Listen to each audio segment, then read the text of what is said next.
So, good morning, good afternoon, good evening. Welcome to my Atelier Yumia semi-review and first impression.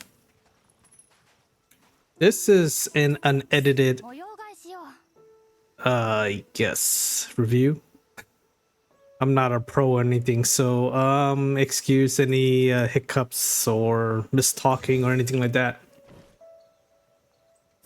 But yeah, thank you to KOEI TECMO for the review copy. I really appreciated it.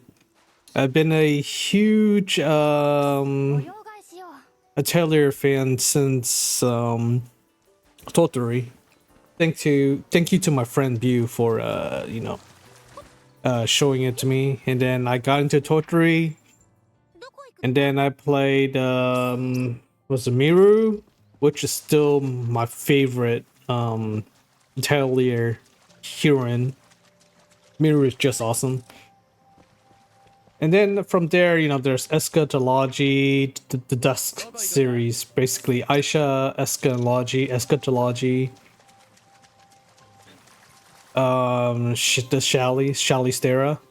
She's also one of my favorites, even though she is not as well, I guess, well liked or well known, like famous, you know, like Ryza and her dies. I feel Shally Stera is probably someone I would, if I had to choose, who would I like to be with?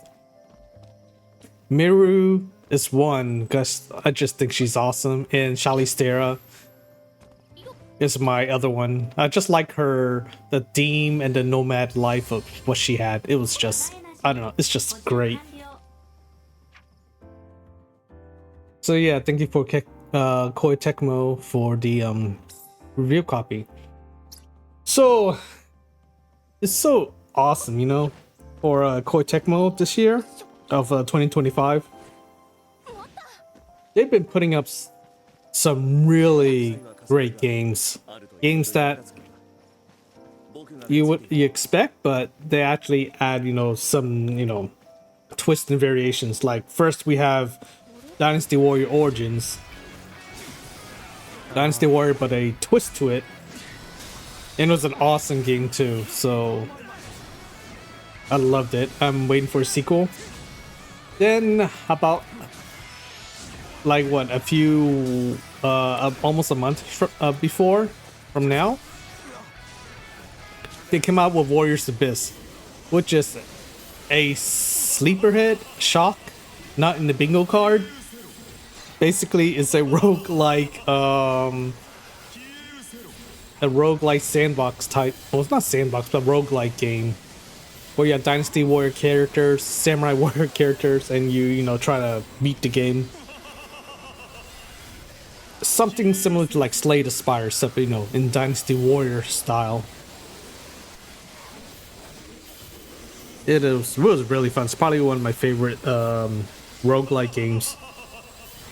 And now we have Atelier Yumia. Still an Atelier game, but some twists and variations that I know and love. So beginning, tutorial's pretty standard. You know, Yumia's in the tower. She goes and, you know, teaches you, you know, stuff like jumping, basic combats rather. And the funny thing is, you have most of, not all your skills, or most of your skills. After through that prologue tutorial chapter, man, you're like suddenly stuck in the middle of the Outworld. In town, not really much of a town, it's more like a base camp, but the whole world is open for you. And like the usual trope, like, you know, Metroid and stuff, you really have nothing. You start with nothing.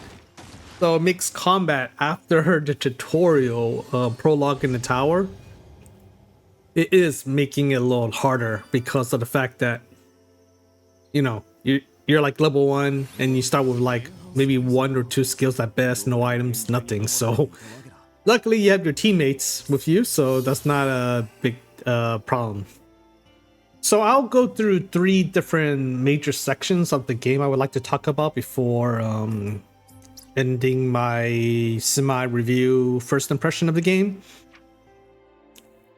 I won't go over the story because honestly I kind of skipped it because, you know, I'm a time crunch in terms of, you know, trying to get a understanding of the game so I can talk to you about this game.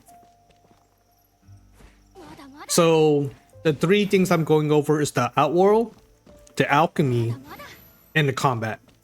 After that, I'll tell you my overall impression. So the Outworld. Like I said, right at the beginning after the tutorial, you're pretty much in the open. You can go anywhere in the first region. I never tried going to the second region. I never tried that. But you have no restrictions. You can pretty much go anywhere. Oh, well, little restriction rather. So lots of stuff to explore. You can gather a lot of stuff. And gathering is just like any Atelier games where you gather, you know, herbs, flowers, stuff like that. You can also use your staff to shoot stuff like on trees and minerals on a wall. You can also mine, you know, minerals, and you can also whack stuff with your stick to like wood, to, you know, get wood. So yeah, there's a lot of stuff you can do in that Outworld. There's, you know, monsters kill, stuff to hunt, shrines, area of interest, because it's like a Ubisoft world, you know, where it's white, it's like open world and lots of question marks, hence Ubisoft world. And yes, you can do whatever you want, or just go to the main story goal, which is surprisingly pretty far away in the beginning. Once side quests are locked, it does help a lot in terms of more opening, you know, like storyline, learn more skill point, get skill points and all that stuff. So side quests does help in adding more exploration in the Outworld. So yeah, that's pretty much you know, it's the standard Outworld, open world Outworld. So yeah. Now next is Alchemy.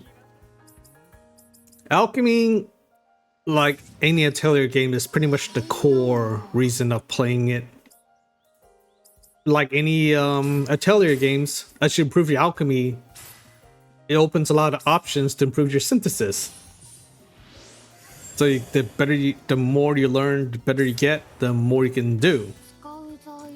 In this game, items have every item, weapon, whatever you make, they each have an alchemy core. And that's the key function in creating items.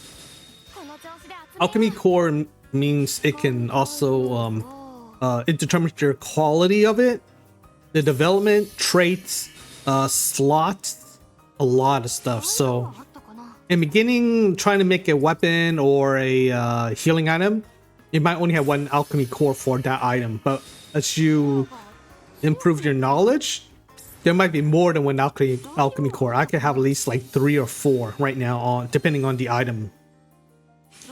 And each core for that said item improves a specific, you know, trait, like quality, trait slots, and other stuff. So in the beginning, obviously it is simple, but later on when you know, improvise your level for the item, you get more cores and make it a lot better. So it gets fun. I really enjoy this new alchemy style. Also, there's another thing called simple synthesis. This one, you can actually make it anywhere you want. It does not have to be at your base or where you do your alchemy. You can do it anywhere in Outworld, but these are basically adventure items, and that includes bullets you use for shooting, because you shoot to stun enemies for advantage in battle, or breaking rocks and stuff like that, or doing puzzles. So you need bullets. You can also make bandage, which heals you for 25% of your health. So 4 bandage. You need 4 bandage to fully heal if you have like no HP, and you only can hold 3 bandage per slot. So yeah. Escape bombs is another item. You use that to escape battles. It's pretty much guaranteed. Also gloves, which you need to use zip lines, which is like I guess like Death Stranding zip lines, where you zip from one point of the zip to another point. It's a great way to travel around until you unlock fast travel, teleporting to base and camps. That's all over the Outworld.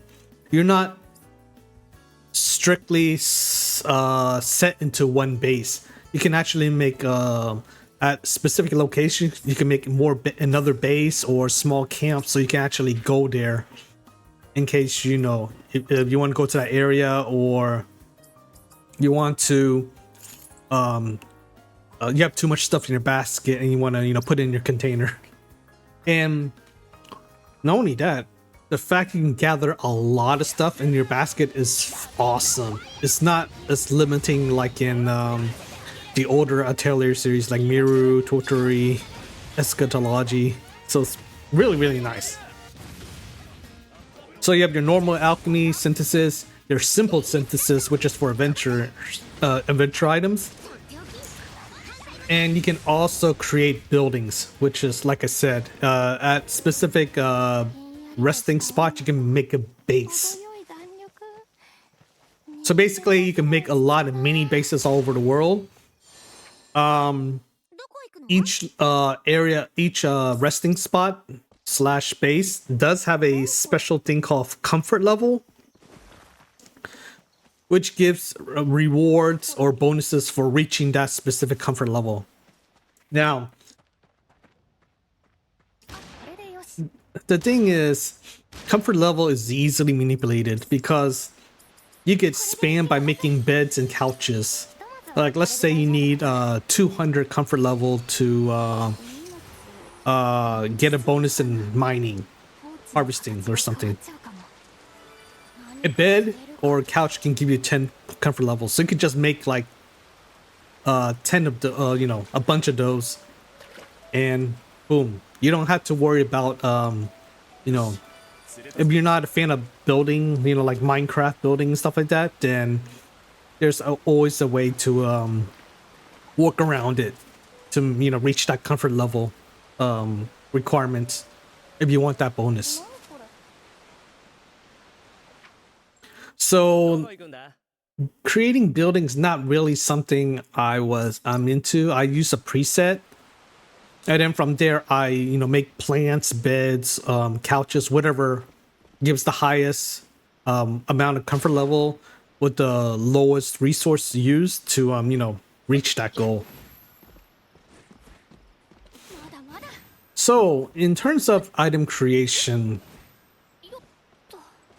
in simple synthesis, the adventure items, you have to make more or restock it every time when you use it. So if you use up your bandage to heal, you gotta make more. And considering you're always going around gathering materials, it's very, very easy to not run out of materials to make it. Now for item consumption in battles, there's no expiration. Like in the old Atelier games, like in Totori and Miru, once you use a ice bomb, that's it. You gotta go back to the alchemy and make more ice bomb. Obviously, bombs are really powerful in those games. But in the later games like Eschatology and Rise and stuff, there's really no like, oh, you make it and you run out and you gotta make more? Not really. If I remember, in eschatology, you just go back and they'll restock it for a X amount of cost. Well, Ryza, and especially in this game, it doesn't have like that. In fact, in battle, when you're in battle, items have a certain amount of usage. Like, let's say my lightning weapon, my lightning item bomb, it has 3 usage. Once you use it, you would think, oh, I can use it again. Not really, because there's actually a cooldown timer, and once that cooldown timer is up, you actually can use it again. So let's say the lightning bomb has a 5-second cooldown, so that means it gives you 1 stock back every 5 seconds. So since the lightning bomb can have 3 usage, then 15 seconds to get all 3 back. Of course, there's skills and stuff that would speed up the recharge, so it's not like a really hard thing to do in battle. So when you make a bomb or healing item, there really is no reason to make more unless you want to give it to other allies. Like you want to give everybody a fire bomb, everybody a lightning bomb, or something like that. That's it. And the only time you ever want to improve that bomb or healing item is if you want to improve the quality and trade of it from Alchemy. Like I said, the more you improve your alchemy and unlock more alchemy core for that specific item, like a bomb or a healing item, the more you can, increase the quality traits and stuff. Which in that case, yeah, you want to, remake it, make a new one, so it'll be better than what you have. So that's alchemy. Combat. Like Ryza, it is real time. Unlike the other older games, which is more turn-based. So, yeah. If you're not a fan of real-time combat, I'm sorry, but this is the way it is with the newer generation and stuff. There are 3 types of encounters. The normal encounters, which is pretty much your party versus 1 enemy. So it's pretty much an easy advantage, It's it's a 3-on-1, or rather, 6 on whatever amount. You only get 3 party members active in combat, but you can have support. So I think you get maybe about 6 party members total. So it's like a 6-on-1 in a way, although only 3 is active at a time. So that's the normal type of encounters. There's also a split encounter where your party members and the enemies, they're all split into their own combat zones. So that means you might be fighting 1 enemy in 1 zone, and then your other 2 allies might be fighting another set on another zone. In this one, you're split. But once you take care of their enemy, or your allies take care of their enemies on their zone, they'll go to whatever combat zone that is still active. So let's say you killed your enemy and your allies are still fighting, you'll automatically go to their zone to, it becomes a normal type of encounter, where it's 3, your whole party versus, the enemy. So that's split. And then there's the 3rd type called Rumble. Now this is the most dangerous one, although it does not happen all the time because it's on specific enemies or areas and stuff like that. It's pretty much a full party versus party. So it's your party member versus their party members in 1 giant zone. So it's like a giant party mirror match in a way. Now here's the thing. That means their HP they share a 1 collective HP. So that means that there's 3 wolves, and each of them have 100 HP. It's gonna be 300 HP right there. So it doesn't matter. And you're fighting with all 3 at the same time. So you can't like kill 1 and 1 will die. No, you have to take out all the HP for all 3 of them to die.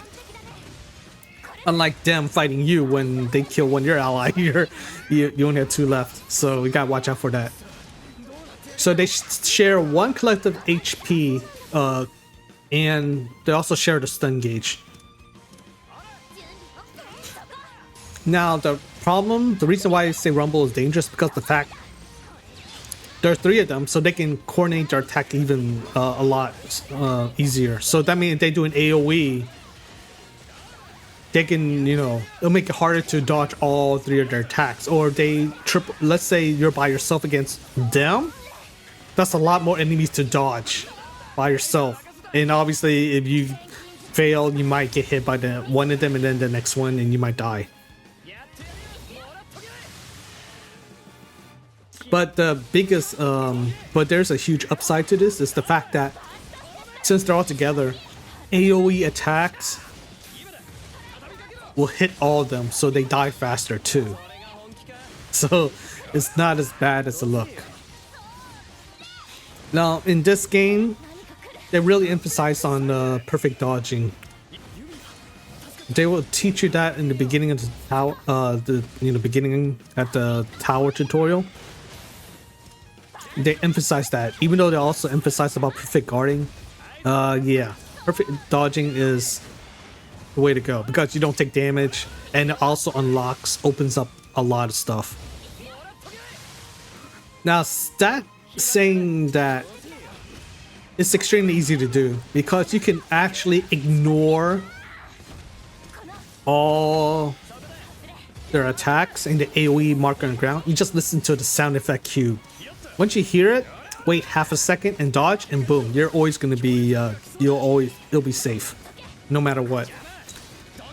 So it's kind of broken in a way that the sound cue actually lets you know. It doesn't have the sound cue for your ally, so if you hear it, you always know is an enemy's going to try to hit you. So you just dodge half a second after hearing it.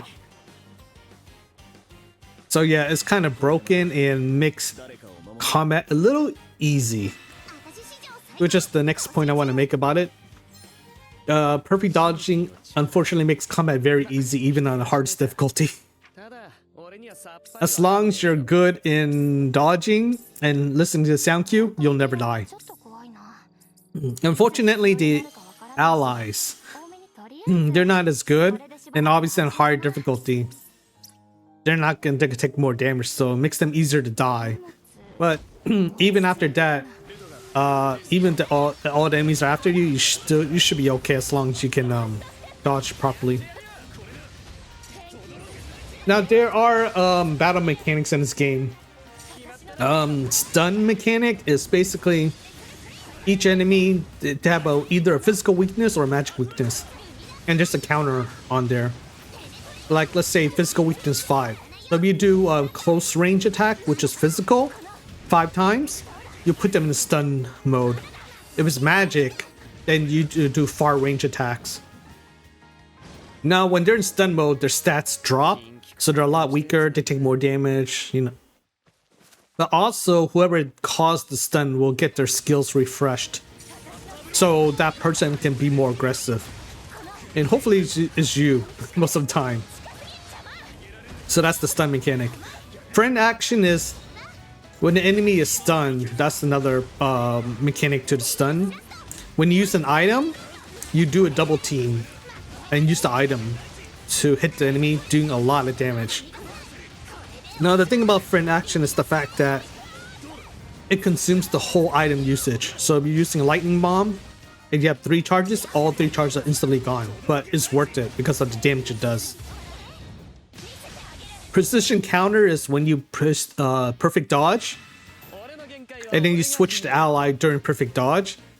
Your ally will come in and do a counter attack, which can deal stun damage, reduce their stats. So yeah, that's very, very good to do when you're not in a when you're still normal fighting. They're not stunned yet. Precision counter is amazing.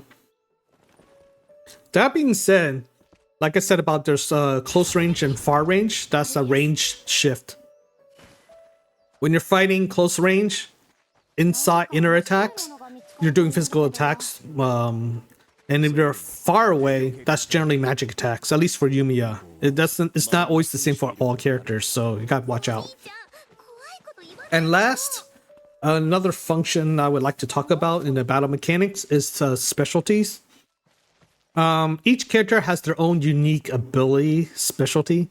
Like for example, Yumia, she has the mana flow. Basically, every time when she uses her skills, she built up her mana flow gauge, and when you use an item, it consumes that whole gauge and deal damage depending on how much the mana flow gauge is. So, if you think about that, if you stun the enemy and then you use Yumia, have her mana flow at max gauge, and use a friend action, that is a lot of damage from the item.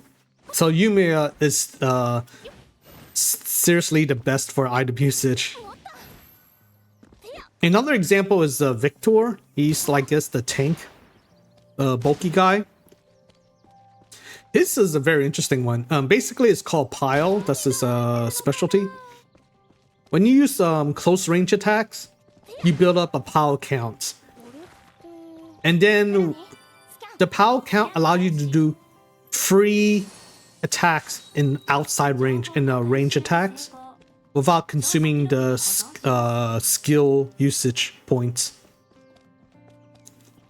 So if you have like, let's say 5 pile count, and you go to outside range with range shift, far range to attack, you do 5 free attacks before you start consuming the skill count usage, which is good. You know, that means a lot more hits. So that's combat. Overall, it's a new Atelier game that changes the norms of what most Atelier games do, so that's not a bad thing. I mean, new open world Ubisoft style exploration. It's nice because, like, unlike most of the other Atelier games where you gotta go, you know, it's usually stuck in a linear point A to point B, and then you can explore. Here, you're like completely open. You can do whatever you want, almost whatever you want. And if you want to progress the story, fine. If not, then do whatever you want. There's no time restriction, so it's not like the older Atelier games. It's pretty much like Ryza, I guess. Although I didn't play Ryza much, honestly, so I can't confirm that completely. There's no time restriction, so you could do whatever you want. It's completely near open world in the beginning, so that is big, huge, awesome in a way where, you know, it just could do anything you want. Another plus thing is the combat. I love the combat. Combat is fun and interactive. You know, it's very fast, aggressive. As long as you're perfect dodging, you're pretty much in goddess mode. The Alchemy synthesis is, I guess fun, I guess. I mean, obviously, the more you advance your alchemy skills, the more complex it can be, more, you know, quality, damage, traits, and all that. And exploring is fun. There's a lot of, there's prayer shrines where you solve a little puzzle. You could improvise an ability. There's also runes to check out, you know, find chests, all this stuff. So that's the plus stuff. The negative stuff, well, the world feels like a Ubisoft world, where, like, you know, Ubisoft, where the world is an open world, but in lots of question marks everywhere. So you're a completionist or, you know, stuff like that, then yeah, that's a lot of question marks to check out. Which isn't a bad thing, you know, but still, it's just a common thing these days. It's just common these days, you know, so it's not like a negative, I guess, depending on how much bloat there is, I guess. And thankfully, there's not really much bloat, if at all, unlike a real Ubisoft world. In the exploration, elevation is a problem when you're exploring, because on the map it's hard to tell if it's a high ground or low ground of, you know, where that point of interest is. So you might go there and you're like, oh crap, it's like up there or it's down there. So that is a problem. Now thankfully Yumia can double triple jump to reach higher grounds, and if you're good enough you can find like little small ledges. You can actually climb walls instead of like going around trying to find a road or something. You can also drop down, but there is fall damage in this game. But thankfully there's a mechanic called the mana mechanic, where it is used for exploration and making items, adventure items. So as long as you have mana, it'll consume when you take fall damage. So yeah, it's not too bad. Another negative is combat is pretty basic and simple, because all you do is just use your skills. If you stun them, then use more of your skills. And if you're using Yumia, obviously you want to use your item with friend action and making sure her mana flow ability is maxed out for maximum item damage. So it is pretty simple in that way. And with the audio cue, you're pretty much goddess mode in dodging. You should never die. And I was playing on hard difficulty, so I mean, yeah. Item usage is kind of weak in this game, though. That's another negative I have. It's not like what you expect, like in Totori Miru or the others, where a bomb is actually really strong. That's why you're limited to, you know, how much you can make, how much you can use, and you gotta make more. But even though item usage is very weak, that's what you would not expect from an Atelier game. When you improve your synthesis and using it with Yumia's mana flow and friend action, it actually makes it pretty damn strong. So yeah, that's it helps out a lot. And the last negative thing I have about this game is the house building. It's not really a big deal or required. You can actually skip this, and if you're required to build something, you can use a template to make it. So yeah. But if you're a fan of making cool buildings, yeah, you can actually do quite a bit. You can make your own, like you could go Minecraft on it if you want. Although there is one thing I had trouble so far. I'm not sure if I'm looking at the right spot or anything. I looked through the item database and the basket and everything. It's for building 2 of the building, and it requires the great tree root, and I couldn't find any info on that, so I'm not sure what am I missing. So that's kind of annoying in a way. So because that's required to make storehouse so you can hold more items, and I can't find the great tree root. I don't know, it's not a category, it's not an item, so yeah, I'm not sure what I'm missing, but I'll find out eventually. So overall, is it worth playing or buying? If you're a fan of the old school Atelier games, you know, with time limits and huge emphasis on alchemy, then I don't know if you'll like it. I really don't know. Especially if you like the, you know, the limitation stuff. But if you're more of the newer generation, then you'll most likely like it, because I feel like Ryza and Yumia, this is actually, and also I guess ever since Eschatology, honestly, the Dust series, they're trying to make it aim toward more of a friendly gameplay game style. That's why there's no more time limit and stuff like that, and the item usage and stuff is not as strict like the old days, where, you know, once you use the item, is gone for good unless you make another one. So it does help get the new fans into the game in this new generation of gamers. Overall, I find this better than Ryza, and Ryza, I think I did at least like 70% of the game until I kind of stopped, because I wasn't feeling it. The story got kind of stupid and stuff. Here I played with the limited time I had. I have at least 20 hours into the game, and I'm about 25 to 30% done based on the map, how many regions there is in this game, and how much I completed. So I'm about 25 to 30% done with the game. And leveling in this game is ridiculously fast.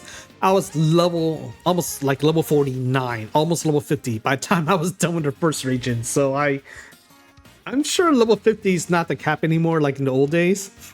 But still, I was so surprised. I was like level 49 by the time I was done with the first region. And there's still like 3 more regions to go or so. That's just crazy. So I think this game is worth playing. If you're a fan of the Atelier series, or you're one that was interested in the series, I think it's worth playing. And there's a demo out already, so if you haven't tried it, go for it. And also, by the time this video is out, I'll most likely be streaming this on Twitch. So if you'd like to see more of this or have questions, stop by and feel free to ask. Overall, the game is currently, if I had to give it a rating right now out of 5 stars, I would give it a 4 out of 5. I'm enjoying it a lot. I can't wait to play more. I'm definitely going to try to complete it for sure. But yeah, overall, it's really great game. And I think KOEI TECMO really did it again. They're like hot. With us, the Warrior Origin, Warriors the Abyss, and now this. Man, I can't wait to see what's their next game going to be. Okay, thank you for watching the video. I hope answered, or at least giving an insight of what I feel about this game is, and hopefully you all enjoyed it. And feel free to stop by on Twitch or leave a comment down here on YouTube if you have any questions. So thanks for watching. Hope you enjoyed it, and hopefully I'll see you all on my live stream on Twitch. Thank you very much. And last, thank you to KOEI TECMO for the review copy. I really appreciate it. I enjoyed it. And this is definitely a quick insight. I usually only get 1 game a month. So for this month, if I had to choose a game, it was either going to be Kazan or this game. And I think both are great. If I had to play one right now, it'll definitely be Atelier Yumia. So thank you very much, KOEI TECMO, and thank you all for watching. Stay safe and be happy. Peace.